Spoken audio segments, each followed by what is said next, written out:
Mayroon talagang under rice dito guys. Talagang 120. May rice with sabaw. Chicken inasal. Guys. For milk tea guys. Choice. Milk tea. What? Na may mga pangutana kung artistry guys. Comment na kayo guys. Kami section.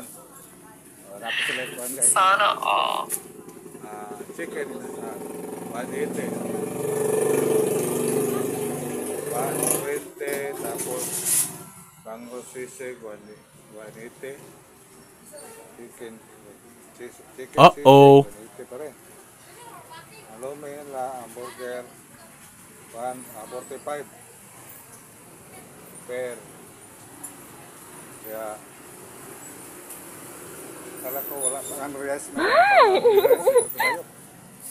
so kayo kumain guys pag mayroon tayong 120 with sabaw. Okay, guys. Drinks. Huwag pong subukan. Coffee. Masisira ang buhay. Shake. Thank you for watching guys.